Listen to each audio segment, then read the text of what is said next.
Amém, boa noite a todos. Graças ao Senhor, estamos iniciando mais um estudo bíblico. Hoje é dia 26 de outubro de 2023. Amém. E vamos começar com oração. Certo, senhor Marção? Senhor, nós te agradecemos, nós te louvamos, nós exaltamos o teu nome. Teu nome é precioso para nós, teu nome é vida para nós, por isso que nós invocamos o Senhor. Ó Senhor Jesus, queremos a tua presença, queremos a teu encabeçamento nesse estudo bíblico, que o Senhor fale para dentro de cada coração, fala para dentro de cada um de nós. Senhor, muito obrigado pela Bíblia, muito obrigado por esse livro de Mateus, tudo que está registrado aqui para nós, tem trazido vida para nós, Senhor, e nós queremos continuar recebendo a vida da palavra. Senhor, como nós precisamos que o Senhor nos alimente por meio da tua palavra. Ó Senhor Jesus, abençoe cada um dos presentes aqui, também abençoe a todos que acessarem o YouTube e receberem essas palavras também. Ó Senhor Jesus, esteja conosco. Amém. Aleluia. Então, graças ao Senhor, nós já estamos no capítulo 21 de Mateus. Já entramos no capítulo 21, devemos concluir esse capítulo hoje, se Deus quiser, e estamos entrando na reta final desse livro de Mateus. Mateus tem 28 capítulos, e agora nós chegamos num ponto que o Senhor Jesus entrou em Jerusalém, e é a última semana, os últimos dias da vida do Senhor Jesus até a crucificação. Então estamos nesse momento importante aqui, desse relato da vida do Senhor Jesus, que tanto nos traz vida, né? Amém. Aleluia. Nós vimos no capítulo 21, nos versículos 14 em diante, dizendo o seguinte: vieram a ele no templo cegos e coxos, e ele os curou. Mas vendo os principais sacerdotes e os escribas as maravilhas que Jesus fazia, e os meninos clamando, Hosana ao filho de Davi, indignaram-se e perguntaram-lhe: ouves o que estes estão dizendo? Respondeu-lhes Jesus: sim, nunca lestes? Da boca de pequeninos e crianças de peito tiraste perfeito louvor? E deixando-os, saiu da cidade para Betânia, onde pernoitou. Amém. Então o Senhor, ele entrou em Jerusalém, ele fez a purificação do templo, e na ocasião ele estava ali, curou muitos cegos, coxos, curou muitas pessoas. E as crianças e as pessoas estavam ali louvando o Senhor, engrandecendo o Senhor, e os invejosos, né, sacerdotes, escribas e tal, não vai falar nada, vai deixar eles ficarem louvando. Aí o Senhor falou isso aí, né? Da boca de pequeninos e crianças de peito tiraste perfeito louvor. Não era da boca dos sacerdotes, não era nem da boca dos escribas, mas era da boca dos pequeninos. Amém. Então, com relação a isso, nós devemos louvar o Senhor com a boca e com o coração. Amém. Porque o problema deles era muita aparência e pouca realidade. Mas aqui os pequeninos, eles falam aquilo que brota do coração deles. Então, nós também, quando louvamos o Senhor, quando cantamos, nós invocamos o nome do Senhor, devemos usar nossa boca ligada ao nosso coração. Ter realidade no nosso louvor ao Senhor. Amém? Amém. Ele estava em Jerusalém. E aqui a gente percebe que Jerusalém era um lugar hostil, porque tinha essa turma que ficava sempre cutucando o Senhor, que eram os religiosos, que eram os anciãos, eram os líderes do povo, e ficavam sempre questionando o Senhor. Nós vamos ver alguma coisa hoje, mas o Senhor, ele não pernoitava ali em Jerusalém. É o que fala aqui no versículo 17. Saiu da cidade para Betânia, onde pernoitou. A cidade de Betânia era muito próxima de Jerusalém, e ali tinha algumas pessoas que acolhiam o Senhor Jesus. Embora Jerusalém fosse hostil por causa desse povo aí, né?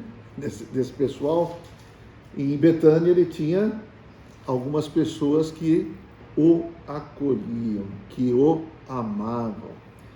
Essas pessoas eram quem? Era Marta, Maria, Lázaro e também Simão, tá certo? Então, essa era a situação do Senhor. Ele pernoitava, ele ia para Jerusalém de dia e se retirava para Betânia à noite. Vamos ver aqui, Marcos 11, 19. Só para a gente confirmar.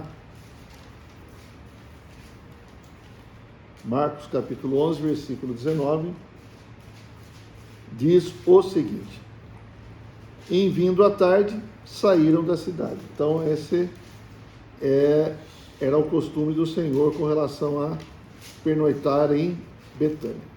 Lucas 21, 37, eu vou ler rapidamente, só para a gente pontuar, tá bom? Lucas 21, versículo 37.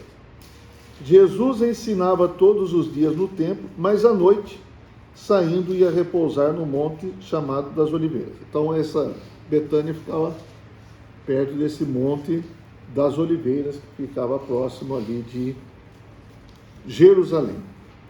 Mas aí, vamos lá, voltando para Mateus 21, versículos 18 ao 22. Vamos lembrar, onde o Senhor estava? Em Betânia. E aí, cedo de manhã, versículo 18, ao voltar para a cidade, teve fome. E vendo uma figueira à beira do caminho, aproximou-se dela, e não tendo achado senão folhas, disse-lhe: nunca mais nasça fruto de ti. E a figueira secou imediatamente. Vendo isto, os discípulos admiraram-se e exclamaram: como secou depressa a figueira. Jesus, porém, lhes respondeu: em verdade vos digo que se tiverdes fé e não duvidardes, não somente fareis o que foi feito à figueira, mas até mesmo se a este monte disserdes: ergue-te e lança-te no mar, tal sucederá. E tudo quanto pedires em oração, crendo, recebereis. Então, o Senhor, com fome, foi procurar figos na figueira. Mas a figueira só tinha folhas, não tinha frutos. Uma figueira com folhas e sem frutos é só aparência, é só exterior, mas não frutificava essa figueira. Essa figueira representa a nação de Israel, o povo de Israel. Então, lá no Antigo Testamento, tem algumas passagens que o Senhor associa a figueira com a nação de Israel. Posso citar aqui os versículos. Se quiser ver, vamos ver, né? Jeremias 24. Afinal, é um estudo bíblico, né? Vamos para a Bíblia, né? Jeremias 24.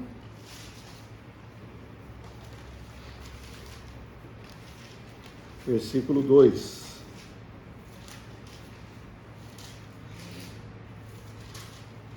Fala assim: tinha um cesto figos muito bons, como os figos temporãos, mas outro ruins, que de ruins que eram, não se podiam comer. Versículo 5. Assim diz o Senhor, o Deus de Israel: do modo porque vejo estes bons figos, assim favorecerei os exilados de Judá, que eu enviei deste lugar para a terra dos caldeus. E o versículo 8. Como se rejeitam os figos ruins, que de ruins que são, não se podem comer, assim tratarei a Zedequias, rei de Judá, diz o Senhor, e a seus príncipes e ao restante de Jerusalém, tanto aos que ficaram nesta terra, como aos que habitam na terra do Egito.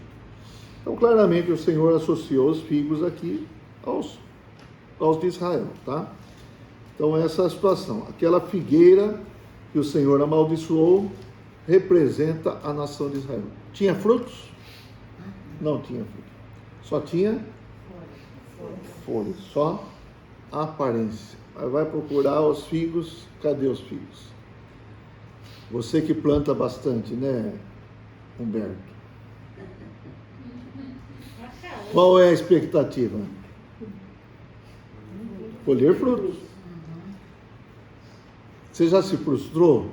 Passou um tempo, foi lá procurar os frutos, cadê os frutos? Frustrante, não é? O Senhor também, Ele cuidou, sempre cuidou da nação de Israel. Cuidou como? Moisés, os profetas, sempre levando a palavra, sempre tentando corrigir, sempre tentando trazer o povo para a direção dele, mas o povo não se emendava, então não dava frutos para o Senhor. E nós vamos ver aqui algumas parábolas que trazem esse sentido para a gente. Agora vamos ver para nós, né? Nós também somos plantas do Senhor, que o Senhor quer achar em nós o quê? Frutos, tá certo? O Senhor quer ver frutos no Tiago. Cadê os frutos, Tiago? Olha, folha é o que não falta, mas não dá para comer folha, tá certo? Ó Senhor Jesus. Então, irmãos, quando o Senhor procurar frutos em nós, é bom a gente ter fruto, né? Certo ou não? E quando diz frutos aqui, os frutos podem ser de duas maneiras, dois tipos de frutos. Eu gostaria de falar um pouco a respeito desses frutos. Vamos ver. João capítulo 15. Quem quer frutificar para o Senhor? Não deixar o Senhor com fome. Então, é isso aí. João 15, 16. João capítulo 15, versículo 16. Acharam?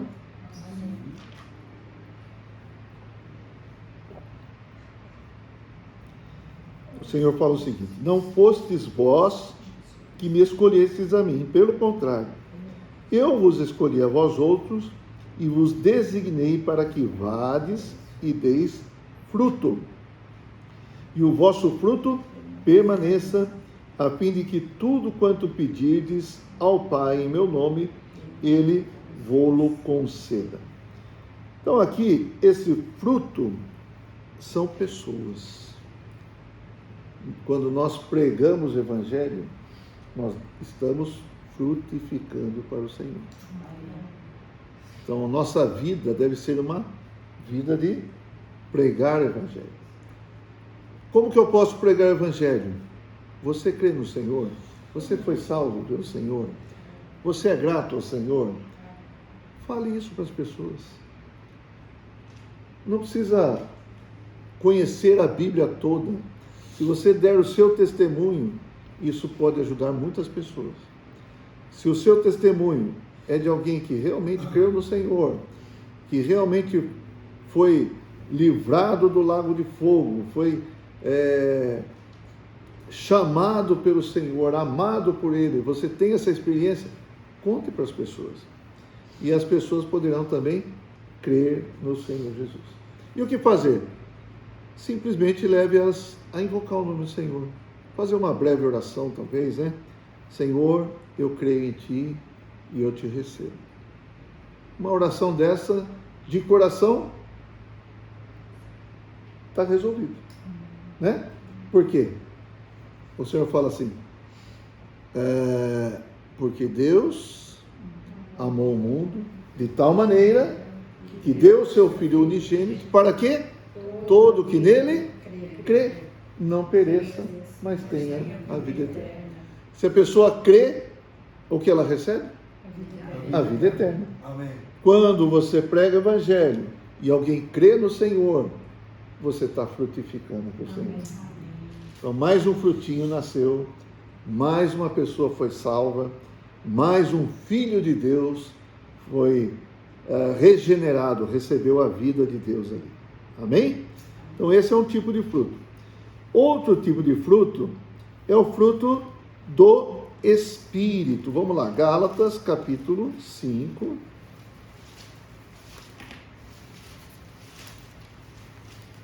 Versículo 22. Esse fruto é o que nasce, né, no nosso viver. Vamos lá. Mas o fruto do Espírito é amor, alegria, paz, longanimidade, benignidade, bondade, fidelidade, mansidão, domínio próprio. Então aqui eu listei aqui 9 tipos de fruto, certo? Como esse fruto nasce? Por nós vivermos no Espírito. Amém? Amém.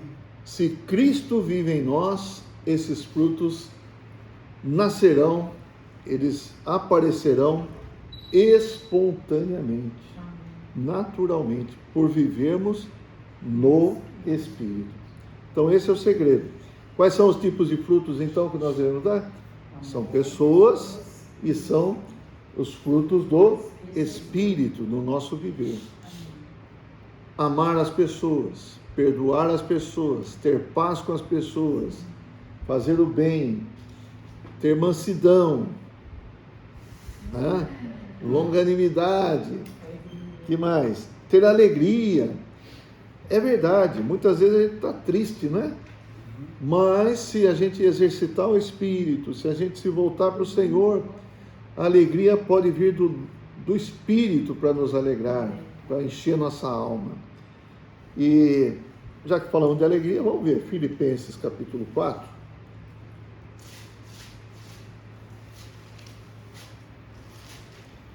Versículo 4. Filipenses 4, 4. O Senhor quer nos ver alegres, por isso ele fala assim, ó: alegrai-vos sempre no Senhor. Não é alegrar porque a conta está bufando, certo? Né? A conta está lá. O banco está ligando para você para falar, olha, você vai deixar todo esse dinheirão aqui? Não... Nem porque o Palmeiras ganhou, né? Senhor Jesus. É, Tiagão. Mas alegrai-vos sempre no Senhor. Outra vez digo, alegrai-vos. E aí continua falando, seja a vossa moderação conhecida de todos os homens, perto está o Senhor. Não andeis ansiosos de coisa alguma, em tudo, porém, sejam conhecidas diante de Deus as vossas petições, pela oração, pela súplica, com ações de graça, com gratidão. E a paz de Deus, que excede todo o entendimento, guardará o vosso coração e a vossa mente em Cristo Jesus. Algumas vezes nós estamos tristes, mas em vez de orar, queremos nos afundar na tristeza. Não é verdade? Curtir. Eu lembro, antigamente, tinha... Não sei se hoje acontece isso com os jovens, né? Antigamente parecia que era moda até ouvir umas músicas tristes, para ficar tudo down, né? Não tinha isso. Puxa, o que acontece? Estou na fossa. Então, o Senhor quer nos ver alegres. Amém. Lá, Romanos 14, 17, fala assim que o reino de Deus não é comida nem bebida, mas justiça, paz e alegria no Espírito Santo. Então, irmãos, o Senhor conhece a nossa necessidade. Amém. E Ele está falando, alegrai-vos. Não fique na tristeza. Busca se alegrar. Ora, entrega suas ansiedades ao Senhor. Tá bom? Aleluia. Tem mais frutos do que esses listados aqui em Gálatas. Eu vou só citar para vocês. Por exemplo, tem Humildade, que está lá em Efésios 4:2, Filipenses 2:3. Compaixão, Filipenses 2:1. Piedade. Piedade, às vezes a gente pensa que é ter dó, né, das pessoas ou coisa assim. Na verdade, piedade é você parecer-se com Deus, é você expressar Deus na sua vida. Isso é piedade. É uma vida piedosa. Justiça, Romanos 14:17, que eu citei agora, e Efésios 5:9. Santidade, Efésios 1:4, Colossenses 1:22, e pureza, Mateus 5:8. Bem-aventurados os puros de coração, porque verão a Deus. Amém. Então nós temos esses frutos, reforçando. Frutos podem ser pessoas, e frutos podem ser um viver em Cristo que expressa Cristo, expressa tudo isso que nós falamos. Santidade, bondade, longanimidade. Aleluia. Amém? Então o Senhor não achou nada na figueira. E o Senhor amaldiçoou aquela figueira, tá certo? E a figueira secou, e os discípulos ficaram ali maravilhados. Puxa, secou a figueira, como é que ela secou? E o Senhor falou que se eles tivessem fé, sem duvidar, eles também poderiam falar para o monte: passa-te daqui para lá. Esse monte, irmão, vou reforçar uma questão. Esse monte pode ser a tristeza. Tá? Então a tristeza pode ser um monte na sua vida que você não está conseguindo passar. Busca o Senhor e manda esse monte para lá. Amém. Pode ser ansiedade, pode ser uma série de coisas, tá? Então não é propriamente um monte físico. Você já pensou, né? A gente fica brincando de mudar os montes. Vamos trazer o Everest para cá, porque eu quero escalar o Everest, mas é muito longe. Vamos trazer o Everest para cá. Manda o pão de açúcar para lá. Sei lá. Então, não é necessariamente um monte físico, mas nós temos muitos montes, talvez o nosso coração também, que precisam ser tirados, né? Às vezes um monte é o quê? Uma mágoa. Tem um monte de mágoa no coração. Ó Senhor Jesus, precisa tirar. Precisa mandar ele. Lança no mar, vai para o mar essa mágoa. Então, irmãos, aqui fala, né, que o Senhor falou, em verdade, 21, eu vos digo que se tiverdes fé e não duvidardes. Então aqui nós temos duas coisas opostas, né? Fé e dúvida. Onde tem fé, pode ter dúvida? Não. E onde tem dúvida, não tem fé. Então, o Senhor fala, você tem que ter fé e não duvidar. Isso é algo que nós podemos ver em Romanos, capítulo 4, versículo 20. Olha aqui. Alguém exercitou a fé e não duvidou. Romanos 4, 20. Quem é esse aqui? Aqui está falando de Abraão. Romanos 4, 20. Eu vou ler o 19 também. Eu vou ler o 18 também. Abraão, esperando contra a esperança, o que ele fez? Creu.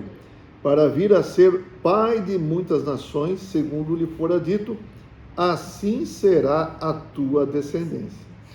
E sem enfraquecer na fé, embora levasse em conta o seu próprio corpo amortecido, sendo já de 100 anos, e a idade avançada de Sara, versículo 20, não duvidou por incredulidade da promessa de Deus, mas pela fé se fortaleceu, dando glória a Deus. Olha, irmãos, é muito importante o que está escrito aqui. Não duvidou por incredulidade. A incredulidade traz dúvidas. Ele não duvidou do quê? Da promessa de Deus. Então, a fé de Abraão tinha uma base muito sólida. Qual que era a base? Promessa de Deus, a palavra de Deus. Irmãos, hoje, muitas coisas, muitos montes vão surgir na nossa frente. Mas nós precisamos crer na promessa de Deus. Amém. Nós precisamos crer na palavra de Deus. Amém. Eu sempre lembro da promessa de Deus em Mateus 16, 18. Eu vou edificar a minha igreja e as portas do inferno não vão prevalecer contra ela. Quem falou isso? Foi o Senhor Jesus. Ele vai edificar a igreja. Então, de repente, você olha para a igreja, aquele irmão é fraquinho, aquele irmão só faz bobagem, aquele não funciona direito, aquele... eu mesmo estou... Mas somos a igreja de Deus? Somos. Ele vai edificar? Vai. Então, ele vai edificar. Amém. Nós não podemos colocar a dúvida junto com a palavra de Deus. Com a palavra de Deus, nós temos que colocar o quê? Fé.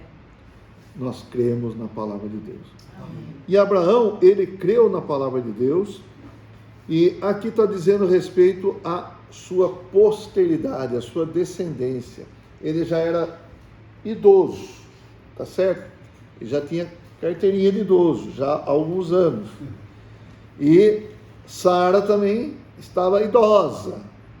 O corpo, como fala aqui, estava amortecido, certo? É hora de um velho ter um filho? Não. Mas é aí que Deus vem. Amém. E faz a obra dele. Amém. E ele creu no Senhor. E ele teve um filho chamado Isaac. E até mesmo depois, tendo esse único filho, Deus pediu para ele, né? Me dá seu filho. Quer dizer, era uma prova. Deus não ia permitir. Mas ele creu. Que mesmo que se ele executasse, imolasse o filho ali, o Senhor iria ressuscitar, porque tinha uma promessa. Tá certo? Então, Abraão creu no Senhor. Irmãos, nós precisamos crer no Senhor. Amém. Amém? Mas não é uma fé vazia. É uma fé que vem com uma base muito sólida, que é a palavra de Deus. Amém. Nós precisamos crer na palavra de Deus. Amém. Ó Senhor Jesus. Amém. Então o Senhor falou isso, né, para os discípulos, que se eles tivessem fé e não duvidassem, os montes seriam transportados. Então um dia, irmãos, Cristo terá a sua noiva. A noiva será edificada. Amém. A noiva estará prontinha. Aleluia. Ó Senhor Jesus. Amém. Quando fala tendo fé sem duvidar, é sem vacilar. Como é que a turma fala? É vacilão, né? Então nós não podemos ser vacilão. Com relação à palavra de Deus, nós não podemos vacilar, oscilar, balançar. Nós temos que ser firmes. Eu creio. Amém. Vamos falar, eu creio? Eu creio. Eu creio. Amém. Nós cremos na palavra do Senhor. Amém. Avançando então agora em Mateus 21, versículos 23 até o 27, eu vou ler. Tendo Jesus chegado ao templo, estando já ensinando, acercaram-se dele os principais sacerdotes e os anciãos do povo. Guarda aí, quem que se acercou do Senhor? Os sacerdotes e os anciãos do povo. Tá. Perguntando, com que autoridade fazes estas coisas e quem te deu essa autoridade? E Jesus lhes respondeu, eu também vou fazer uma pergunta, também vos farei uma pergunta. Se me responderdes, também eu vos direi com que autoridade faço estas coisas. De onde era o batismo de João? Do céu ou dos homens? E discorriam entre si, se dissermos do céu, ele nos dirá, então por que não acreditastes nele? E se dissermos dos homens, é para temer o povo, porque todos consideram João como profeta. João Batista, tá? Então responderam a Jesus, não sabemos. E ele, por sua vez, nem eu vos digo com que autoridade faço estas coisas. Então, como eu falei para os irmãos, os eventos aqui agora estão acontecendo nessa última semana de Jesus antes da crucificação. Daqui, desse trecho aqui, até o final do capítulo 22, nós vamos ver alguns grupos de pessoas chegando ao Senhor Jesus para testar o Senhor, para provar o Senhor. Por que acontece isso? Sabe por que acontece isso? Porque o Senhor Jesus é o Cordeiro de Deus que tira o pecado do mundo. Amém. E o Cordeiro de Deus, ele precisa ser examinado. Então, aqui as pessoas vêm examinar o Senhor para ver se tem algum defeito. E eles vão achar algum defeito no Senhor? Em Êxodo capítulo 12, o que nós temos lá? Vamos lá, vamos abrir. Êxodo, lá no Antigo Testamento. Irmãos, a palavra de Deus é maravilhosa. É maravilhosa. Êxodo capítulo 12. Aqui nós estamos chegando naquele momento em que Moisés foi interpelar o faraó para deixar o povo sair do Egito. E o faraó não deixou. Então aconteceram quantas pragas? 10 pragas. E essa é a última praga, é a questão da Páscoa. É a questão da morte dos primogênitos. Tá certo? E aqui nesse momento, então, o Senhor dá certas orientações para o povo de Israel. Versículo 3 fala assim: falai a toda a congregação de Israel, dizendo: aos 10 deste mês, cada um tomará para si um cordeiro, segundo a casa dos pais, um cordeiro para cada família. E aí, versículo 5: o cordeiro será sem defeito, macho de 1 ano. Podereis tomar um cordeiro ou um cabrito. E o guardareis até o 14º dia deste mês. Tá certo? Então veja só. Aos 10 dias do primeiro mês. Aqui se tornou o primeiro mês. Tá? Isso está no versículo 3. Você vai tomar o cordeiro, você vai examinar o cordeiro por 4 dias. E ao 14º dia é que ele vai ser imolado. Então o Senhor estava ali em Jerusalém sendo analisado, sendo examinado. E o que vai acontecer? Já vou falar para os irmãos. Né? O que vai acontecer? Exatamente na Páscoa, no dia da Páscoa, no 14º dia do primeiro mês, é que Jesus foi crucificado, foi imolado. Então o Senhor Jesus, aqui, esse cordeiro é uma figura de Jesus. Por isso, quando João Batista avistou o Senhor Jesus, ele falou para os seus discípulos ali: eis o Cordeiro de Deus que tira o pecado do mundo.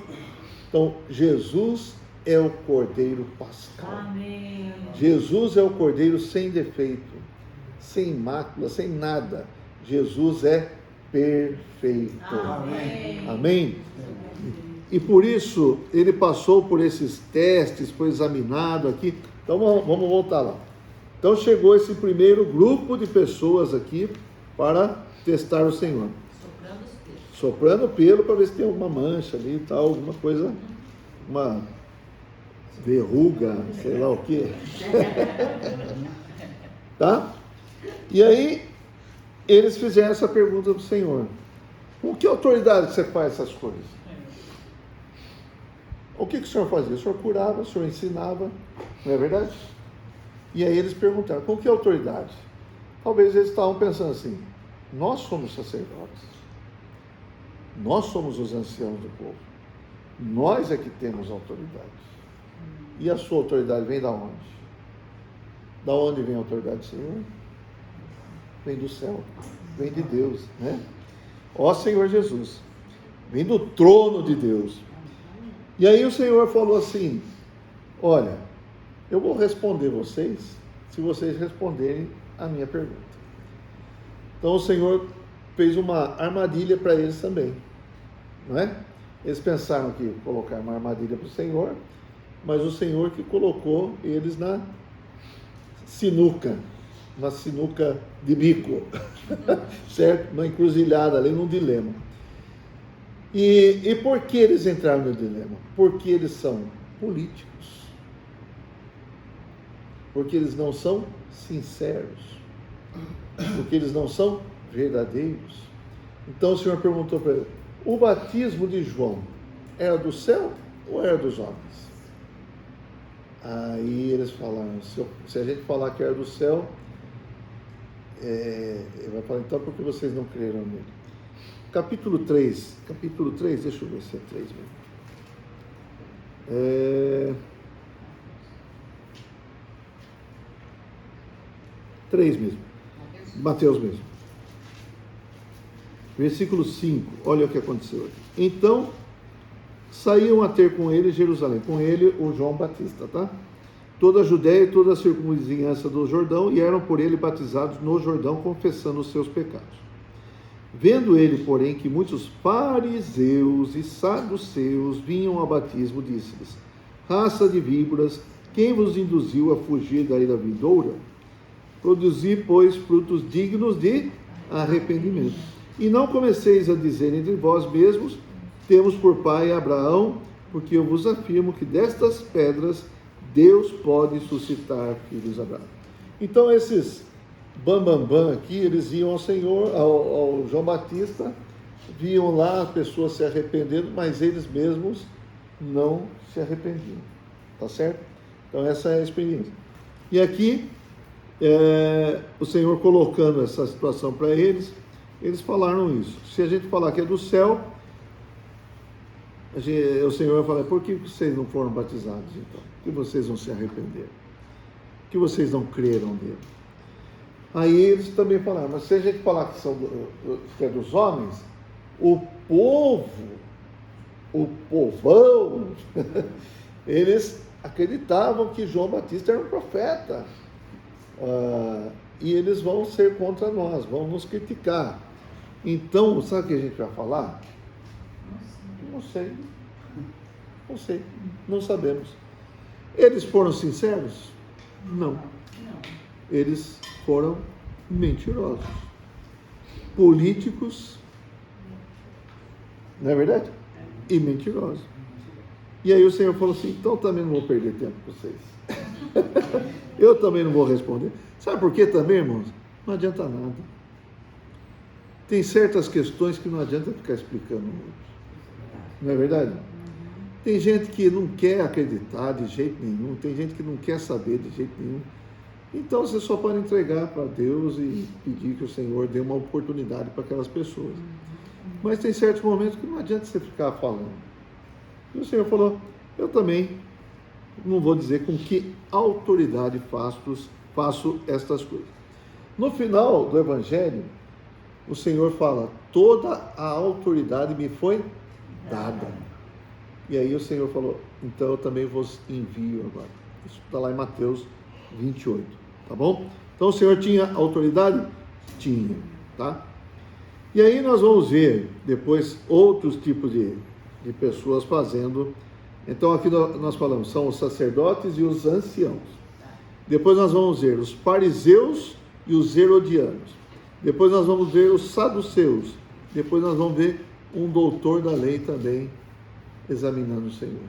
Então, esses grupos de pessoas todas examinaram o Senhor, mas não acharam nada. Aleluia.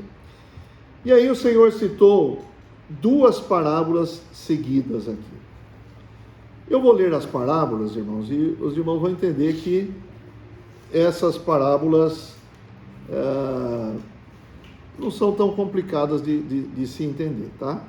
Mas o Senhor usou as parábolas para tentar ajudar esse pessoal aqui. Vamos lá, versículo... Foi desenhar. É isso aí mesmo. Vocês não entenderam? Então eu vou desenhar. As parábolas é isso. 28. E que vos parece? Um homem tinha 2 filhos. Chegando-se ao primeiro, disse: filho, vai hoje trabalhar na vinha. Ele respondeu: sim, senhor. Porém, não foi. Dirigindo-se ao segundo, disse-lhe a mesma coisa, mas este respondeu: não quero. Depois, arrependido, foi. Qual dos 2 fez a vontade do Pai? Disseram: o segundo. Declarou-lhes Jesus: em verdade vos digo que publicanos e meretrizes vos precedem no reino de Deus.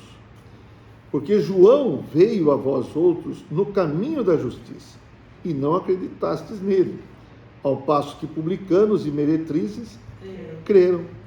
Vós, porém, mesmo vendo isto, não vos arrependestes, afinal, para acreditardes nele. Então veja como o Senhor está falando essa parábola, e eles aqui devem estar vestindo a carapuça, né, como fala, tá certo? Eles eram o primeiro filho, eram do povo de Deus. Falar que ia, mas não foi. O segundo filho é como os gentios e os pecadores, como fala aqui. Não vou, mas se arrependeram e foram. Então o arrependimento, mais uma vez quero falar isso para vocês, o arrependimento é uma ferramenta preciosa para nós. Em primeiro momento a gente pode falar, não vou, mas depois a gente pode se arrepender. Amém. Amém? E se a gente se arrepende, a gente vai. Então, o Senhor falou, vocês, João veio no caminho da justiça, o Senhor está falando, e vocês não acreditaram nele. Os publicanos, os pecadores, as meretrizes, creram, se arrependeram.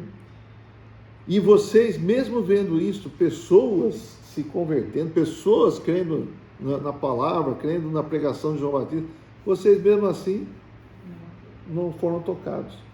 Então vocês são o primeiro filho. Vocês fazem a vontade de Deus? Não. Vocês fazem a vontade do Pai? Não. Vocês falam, mas não fazem. Ó Senhor Jesus. Então ficou claro, né? Ficou claro para eles. Mas tem mais uma parábola. O Senhor falou: atentai noutra parábola. Havia um homem dono de casa que plantou uma vinha, cercou-a de uma sebe, construiu nela um lagar, edificou-lhe uma torre e arrendou-a a uns lavradores. Depois se ausentou do país. Ao tempo da colheita, enviou seus servos aos lavradores para receber os frutos que lhe tocavam. Então, olha aqui, frutos. A vinha tem que dar frutos. A figueira tem que dar frutos. E você e eu temos que dar frutos. E os lavradores, agarrando os servos, espancaram a um, mataram a outro e a outro apedrejaram. Enviou ainda outros servos em maior número e trataram-nos da mesma sorte. E por último enviou-lhes o seu próprio filho, dizendo: a meu filho respeitarão. Olha, irmãos, isso representa o quê? É como eu falei, mandou os profetas, mataram muitos profetas, certo? E agora mandou quem? O pai mandou quem? O próprio filho, certo? A meu filho respeitarão. Mas os lavradores, vendo o filho, disseram entre si: este é o herdeiro. Ora, vamos, matemo-lo e apoderemo-nos da sua herança. E agarrando-o, lançaram-no fora da vinha e o mataram. Quando, pois, vier o senhor da vinha, que fará aqueles lavradores? Responderam-lhe: fará perecer horrivelmente a estes malvados e arrendará a vinha a outros lavradores que lhe remetam os frutos nos seus devidos tempos. Perguntou-lhes Jesus: nunca lestes nas Escrituras a pedra que os construtores rejeitaram Essa veio a ser a principal pedra angular. Isto procede do Senhor e é maravilhoso aos nossos olhos. Qual é essa pedra? É o próprio Jesus. Os construtores, quem são? Os judeus, no caso. Eles rejeitaram, só que essa pedra veio a ser a pedra angular, a pedra que dá direção para a construção, certo? Versículo 43. Portanto, vos digo que o reino de Deus vos será tirado. O Senhor está sendo bem claro aqui, né? Vos será tirado e será entregue a um povo que lhe produza os respectivos frutos. Todo que cair sobre esta pedra ficará em pedaços, e aquele sobre quem ela cair ficará reduzido a pó. Os principais sacerdotes e os fariseus, ouvindo estas parábolas, entenderam que era a respeito deles que Jesus falava, e conquanto buscassem prendê-lo, temeram as multidões, porque estas o consideravam como profeta. Então, irmãos, essas parábolas ficou bem claro, né? Sem dúvida aqui. Então, a vinha é o povo que o Senhor quer para ele, fazendo a sua vontade, mas esse povo não obedeceu ao Senhor, não atendeu os profetas, etc. e tal. É o reino de Deus, tá? E aí o Senhor tira esse reino desse povo e dá para quem? Deu para nós. Onde está o reino de Deus hoje? Está na igreja. A igreja é o reino de Deus. Amém? E aí um dia também o Senhor vai querer os frutos. E nós queremos devolver os frutos, dar os frutos para o Senhor, alegrar o Senhor. Amém, irmãos? Aleluia. E aí eles queriam fazer o quê? Matar o Senhor. Queriam prender, queriam matar o Senhor. A gente deve entender o seguinte: o ódio ao Senhor por parte desses líderes foi crescendo cada vez mais. Por quê? Porque o Senhor expunha a situação deles. Eles entenderam. Está falando de nós, né? Está falando de nós. Então, em vez de eu me arrepender, o que eu faço? Eu quero matar. Eu quero eliminar o Jesus, porque ele expõe a gente. Irmãos, algumas vezes nós podemos ser expostos também. Não vamos tomar o caminho de Caim, né? Caim matou o irmão porque o Senhor aceitou a oferta de Abel, não aceitou a oferta dele. Ele ficou exposto. Mas o Senhor veio falar com ele, Deus veio falar com ele, viu? Por que você está irado? Se proceder bem não vai ser aceito, você vai ser aceito. Isso mostra que não é só a questão da oferta, é a questão de proceder corretamente diante do Senhor. Tá certo? Proceder corretamente, o que é para nós aqui? Nosso viver hoje é pela fé. É Cristo viver em nós. É um viver de fé. Deixar Cristo frutificar em nós. Então, irmãos, qual é o caminho? Eliminar Jesus da sua vida porque Jesus me expõe. Não. Nosso caminho é se arrepender. Nos arrepender. Ó Senhor Jesus. Então, que o Senhor tenha misericórdia de nós. E aí, como eu disse, a gente vai ver ainda mais pessoal chegando ao Senhor para provar o Senhor, para pegar o Senhor em alguma falta, em alguma falha, mas o Senhor, Ele é o Cordeiro perfeito. Amém. Senhor Jesus, graças a Deus. Amém. Amém. Hoje nós encerramos. Amém. Que nós temos esse